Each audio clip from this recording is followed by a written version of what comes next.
Have you ever not tried something because you were afraid to fail? Because you may come in last. I've addressed this on previous podcasts and the need to move away from fear of failure and living with no judgment to a new perspective of living curiously. But today I want to expand on that with a story about my recent snowshoe adventure and how coming in almost dead last was so sweet.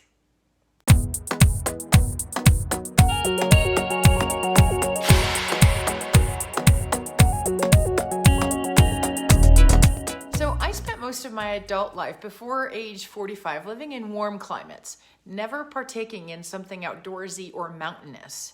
And I didn't try skiing on snow, that is. I was a water skier growing up, but I didn't try snow skiing until my mid-20s. So I spent most of my adult life living in warm climates and not partaking in outdoor mountainous pursuits. I didn't try skiing on snow, that is. I water ski, but I never tried snow skiing until my mid-20s. I didn't try mountain biking until my 30s, and didn't try snowboarding till my 40s, and now car camping until my 50s. And there are many other new experiences and adventures and new things I love, like history, growing admiration of history. But we'll dive into those another time. But today I want to share about one of my favorite outdoor activities, snowshoeing. So I stumbled on a whim upon an event that's held at Beaver Creek every year. And I stumbled upon it about 6 years ago. Now, I grew up as a water gal, and when I first came to Colorado, I decided I thought snowshoeing looked pretty interesting, and so I wanted to check it out and try something new.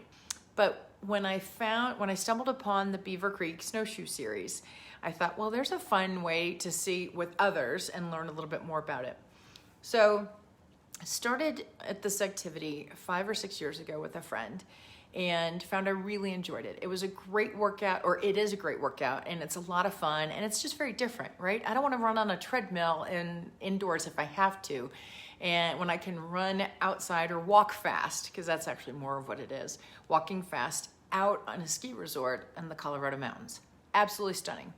So I've been doing this for a number of years and really have enjoyed it and try to get others to come along. But this last month, I had spent some time at sea level and I hadn't been running as regularly, so I was a little bit less fit than normal. But anyway, so we go, a friend of mine, we go, and there's a 5K and a 10K option, and I choose the 10K option, and I know I'm going to be slow and probably one of the slowest ones out there, but oh well, we'll just give it a shot.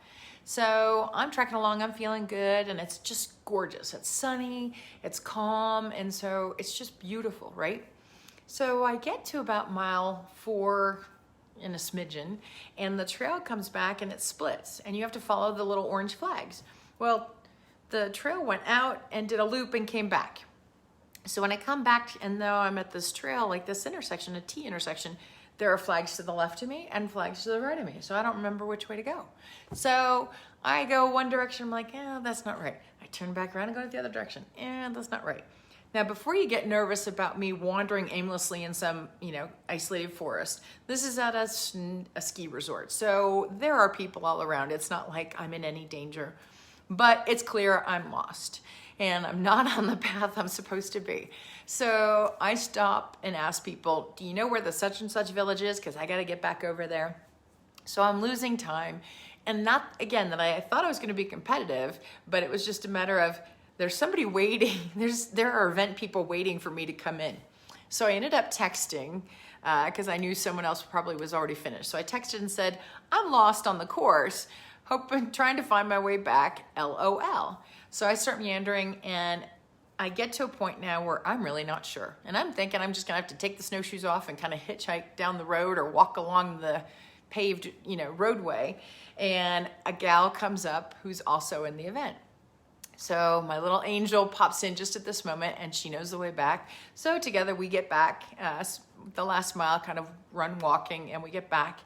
And I'm pretty sure I was dead last, or she and I were dead last. And we joked when we came across the finish line that whoever put the little markers out on the course must have had tequila, because we couldn't figure out how to get back. So I share this story because I think there's this fear of if I'm gonna go out and try something new, I may be last. And I gotta tell you, there was no spotlight. There was no crowd that went, ugh. There was nothing upsetting or sad about it. And at the end of the day, so I ended up walking a half mile longer than I expected to. I'm in the snow. I'm at a ski resort. People are paying all this money to have the same view as me. And I got a little bit longer workout. So I could have a little extra cheesecake or whatever at the end of the day. So again, being last, it was my first time being last, was a delightful experience. And I think as I get older, may happen a little bit more than I ever thought it would, but it's just one of those realities, right? But will it make me stop trying something new? Nope.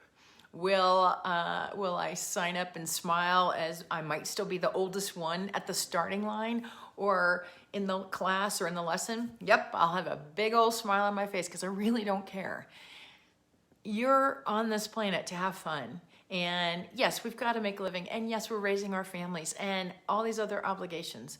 But if you're not out there enjoying all the beauty and nature that's around you, then I don't know what you're doing all the rest of it for.